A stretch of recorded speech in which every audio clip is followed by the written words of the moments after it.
So this is we have a Q&A about 15 minutes. You have any question? Please come to the microphone. Okay, so I think that I have some question for Professor John about the double plate fixation. I think that you have a very good techniques. I think that for the fail case is okay for the fixation like that fashion. What is your approach in mainly is the posteriorly or anteriorly or depend on the primary surgical? Yeah, so it usually depends on the primary surgery and the location of the fracture. So if it is anywhere up, so not in the very distal part, I would go in anteriorly if the previous plate is anterior.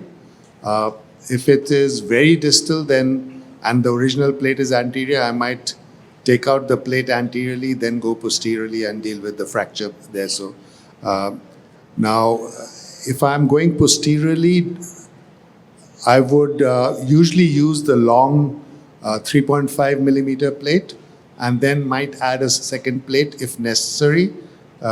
We've done that, but not always. Yeah. So if we get adequate screws on both sides, then we don't need to do that. Okay. And one question about the position of the plate.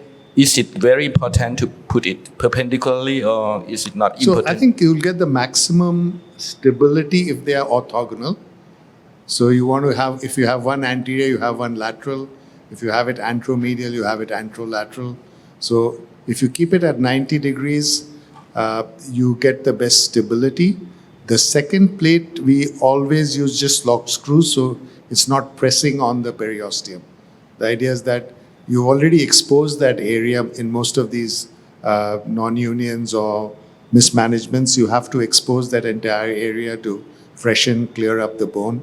So the additional plate is not actually causing any further vascular insult because you're just using locking plates, so it's not pressed on the periosteum as you would have with the conventional plates. Thank you. Thank you very much for your answer. Okay, and I have some question for Dr. Kajon Mate. Please. You say that malrotation is one of the maldeformity in fixation of femoral shaft. And what is your technique to detect the malrotation fixation in femoral shaft? There are many techniques to assess the rotation. First, you can, if you open reduction, there is the ridge of the bone. You can use the ridge of the bone to reference proximal and distal.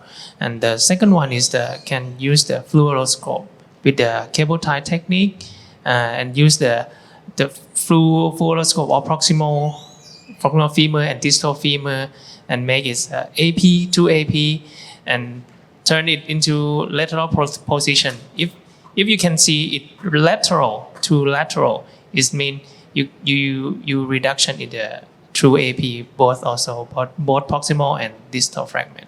So I have some question for Dr. Natapot. In your case, you do the distal clavicular flex fixation, right? Do you have any augmentation for the distal? Oh, sorry. Clavicle fixation. Yeah. I augment with the CC stabilization by I think I use the outer bed and pass under the coracoid and augment with the distal clavicle locking plate. Okay, very good, because of we find many cases that only fixation with the plate and it fail later on. So I think that is the key to success. Any question from you? Okay, maybe. Okay, I have some question for Dr. Kulawat. It's about what is your treatment in the osteoporosis patient? You start any anti-resorptive drug or any drug for deal with the osteoporosis patient, right, in the throat fracture?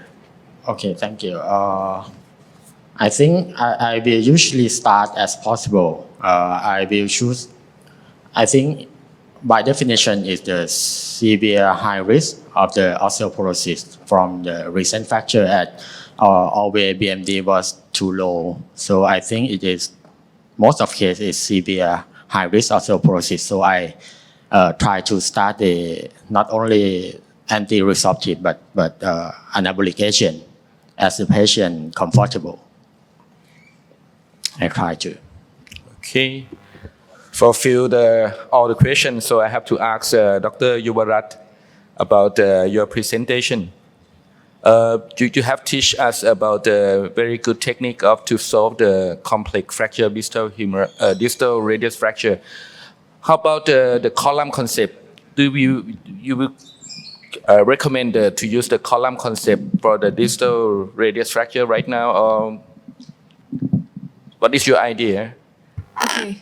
The column concept make us understand the fracture pattern of the distal radius, but I normally not recognize as a column, but I suggest to recognize the fracture as a part of the fragment, which is the most important one is to the intermediate column, which comprise of the dorsal ulnar corner and also the volar limb fragment, which is difficult to fix and also very important one.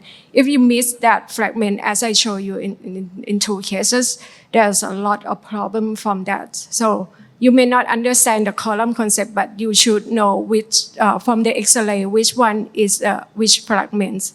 If you are not sure which one is it, I recommend to do a CT scan to see where is the fracture size. Thank you very much for your answer. I think that we have learned a lot from this session, and I think that sometimes we blame the patient, and even right in this room we laugh when we see the problem case, but actually in the real life, sometimes the patient cry. So I think that please, if you don't want the patient to cry, please come to the TOTS next year at Pisanulog, and we will present a more and more interesting case. So the patient no cry, you can laugh with happiness, and I think that that's very good for surgeon and for the patient also. So please give the big hand to all presentation.